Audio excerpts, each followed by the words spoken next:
Thank you for having me, first of all. I know my background should tell you exactly who I am. I just looked at it, I was like, oh, this is my comedy background. I am a comedian, I am an actress, and I am speaking today on spirituality as I'm sitting behind the Game of Thrones. I can't, I was going to change it, but I felt awkward about it. Uh, it's funny when I met with Gertrude. I told her the story. It's not going to be smooth for you, so just get ready because nothing ever is smooth with me. Uh, I'm going to hit up with spirituality and say it means it's so funny. It means different things to different people. I'm sure we all know this. Some people it's God. Some people it's religion and wrapped around God. For me, it is knowing that there is something larger than myself and trusting in something bigger. We can all name it whatever we want. I call it the universe, and that works for me. My story to you today is about 7 years ago, maybe a give or take. I'm not going to have all of it together. Um, I had a breakthrough. I like to call it a breakthrough because that's kind of the way I choose the law of attraction instead of calling it a breakdown and letting it own who I am and define me today as a woman. My son was very sick from the age of 3 on. He had a rare autoimmune disorder. No one believed me. And in the beginning of this journey, I was like any mom would be. I was trying to find the answers and I was believing in the doctors. And as time went on, what he has is called pandas. I'm not going to go so deep into it, but it's a pediatric immune disorder. Basically, if he gets a virus, like COVID, like the flu, his brain swells and it's encephalitic for him. And different things happen. Now, on a range from 1 to 10, he was a 5 or a 7. It just depended on each time it would happen. And it would set me into a place of fight or flight. And so I was constantly going to doctors and constantly trying to figure out what was going on, talking to specialists around the country, around the world, researching like crazy. And what had happened through this entire thing is I finally, after years of trying to get him in school, get him out of school, get his brain together, keep him together, I had no support system. My husband didn't believe my son was sick. My family didn't understand the magnitude of it because he kind of looked normal. He looked like a normal teenager. And I was sitting in this angst for years trying to rescue my baby while having another baby, a daughter that I was kind of neglecting. And I didn't know I was doing my best. I was the PTA room parent. I was feeding her. I was living that, but I wasn't really giving her everything because I was dragging her to doctors and dragging her here to try to make it all work. And my husband was on location. So when I finally got my son up and running, and I finally got everybody in the program that I thought was happening, and I was doing it unaware on my own, I cracked. I fell apart. I got everybody running, and I just collapsed because all the angst that I was sitting in, that I didn't know I was sitting in, because I was like, I'm gonna make this happen, and I'm gonna find the answers. When I found I just broke, and I had to. It was a very dark time when I say that because I had to go into my ego. I had to go into my psyche, and I didn't know what was happening to me. I did a trauma release class where you go in, and I thought, oh, I have a little anxiety right now, and it makes sense. And I taxed my muscles, and all the women sat up and went, I felt like I had an orgasm. And I sat up and I went, I am messed up. What just happened to me? Like, I can't believe this. Why couldn't I have the orgasm? Why? I mean, the world was like in technicolor. My nervous system was like, zzz. I could feel every electrode in my body. And all I kept thinking was, oh my God, this has to stop, please. And it continued. I continued, and I kept waking up every day, and I was like, today's going to be a better day. And my cortisol levels were up.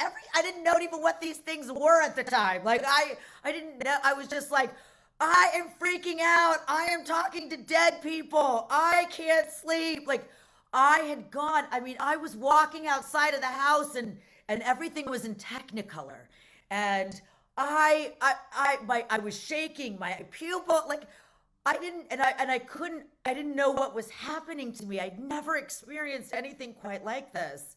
And of course, the trauma release master, I called him and I was like, what's happening to me? He's like, just go to Reiki. Just do some, I was like, Reiki, I'm falling apart. So this happened. I stayed in this place. I went to the doctor. I asked to be medicated. He was like, forget it, lady. You need a therapist, but didn't give me a therapist. It was like, you need this. Wouldn't give me medication. But before, when I didn't need medication, he was going to give me medication. It was like this journey of crazy. My husband was home. I was depressed. I found myself underneath clothes. I got my kids to school. I was functioning on such a minimal level. I had PTSD. I had like, you know, when you check off the list, if you go to a therapist, I don't know if anybody's, but I checked off the list, all 25 things. Like at one point I was like adding things like, what's this? What's this? But what happened was I finally got, every day I would have hope. Every day I'd wake up and I'm like, today's going to be a better day. I know it's going to be a better day.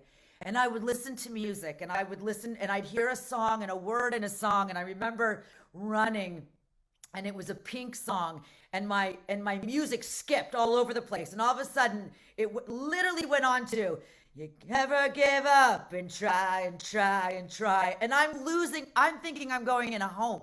I'm thinking I am worthless. I've written letters to my kids saying, I failed you. I failed you as a parent. I've written letters to my mom. I was like, I don't even think there are words to describe this. When people say, how do you describe this? I would say, people do ayahuasca. I've never done it. I'm sure, I don't know if anybody's heard of it or has done it, but it taps deep into your psyche. I was on a deep psyche journey for 2 years. It was like, somebody give me a break. I finally got a therapist. By the way, I'd written down, I was in a writing class and we'd meditate and I would freak out and I would be like, does anybody feel the people around? It was so odd and I definitely looked insane. I'm just letting you know, I could have been underneath any underpass in Los Angeles right now and people would have been like, oh yeah, I knew, yes, there she is. That's where I was. And my therapist, I walked into her office and I said, listen, I'm a wreck. The world is bright. Everything is alive. I can hear electrodes. I can hear everything. I'm so sensitive and open, but I don't know I don't know what to do with this. Like, I'm so open. I'm feeling anywhere I go, I'd feel your energy. I would feel like, Kate, if we met, I would talk to you and you would tell me your story and I would feel all of it. Like I would go, I felt it now, but I would feel your pain. I was in such this chaos. And I went in and I said, I've lost my mind. I'm bipolar. I have PTSD. I've got everything. I've looked it up. on MDB. And she says, tell me your story. And I told her my story and she goes, okay, you're actually okay. You're actually fine. You just needed somebody to help you through this. And I'm here to help you. And I took a deep breath, and I know it sounds crazy to be in this place, and it took me actually another 1.5 years to get over it completely. But when she said this to me, it was finally someone saying to me, you're not insane, because everyone around me had told me, wow, yeah, you're maxed out. Oh yeah, you've lost your mind. Oh yeah, you've gone, we don't know what to do with you. And when I settled in, I started to go into a place that I saw everything, instead of it being darkness and fear and scariness And I'll tell you, everything came up from my childhood. Everything came up. It wasn't, she said, you have PTSD. I said, how would I have PTSD? I've never been in war. I've never, and she said, no, your life, this is what happens. So I started walking down a path, and I can honestly say I started looking at it instead of a negative light, but I started looking at me, and I started to try to heal me and my wounds and pay attention to how I participated and how I was impacted and what got me there and how I got there. And I was scared to death. And I started gradually getting better. And as I did, I was like, you know what? I'm going to start a comedy class. I'm 45 years old. I'm going to go into comedy. I'm going to go back into acting. I'm going to go and I've lost memory. I've lost 30% of my memory. It's gone. I was freaking out about that. And I started to do these things, even though I was terrified to walk into this. And I was like, I'm not going to be good. I'm going to be terrible. I'm going to fail. I failed at everything. I'm failing. I've failed at being a good parent. I failed at being a good wife. I failed at even being sane. And I took these steps, and the universe started, I started to see it, and I started to recognize, as the more faith I had in myself, was the more doors opened. And the more I reached out, I started comedy. I met Eugenia. She didn't know me. We were at a fundraiser, and I said, oh, I have my first show. The next thing I know, she's like, oh, I'm going to introduce you to somebody. And once I started taking that step, and I was scared, I still had anxiety. I couldn't breathe half the time. Sometimes my brain would just go blank. But the more I went forward, the more I stepped into me. And I'm 49 years old now, and I'm not making a lot of money, and I'm not, out there. I'm doing what I love to do, and I've stepped into me, and I'm scared to death. I'm scared to do this. I'm scared to go up on stage every time I do, but when I get up there, I feel really good. I'm scared to act, but when I get it down and I'm on stage, I'm terrified still of everything, and I still have anxiety, and I still beat myself up. But I know now that there is something that I trust that I didn't. I thought I had control over everything. And when I stopped thinking I had all the control over everybody and how people saw me and how people were acting towards me, and it was everybody else's fault, and I started going, who cares? Let the universe have it. Let everything, give it up. And whatever's going to come my way will come my way if I just let it. And I did. I learned that I had no control. And to just put it out, and whatever happens, happens, and trust that it's going to be. And it's changed my life. Letting go of the fact that I thought I had to be this perfect person, the perfect mom, and now I kind of just go, okay, I have anxiety this week. It sucks. Let's go. Okay, I'm fearing this. I'm going to go. And I do, and I fall on my face all the time. But I know that every time I fall, I get back up.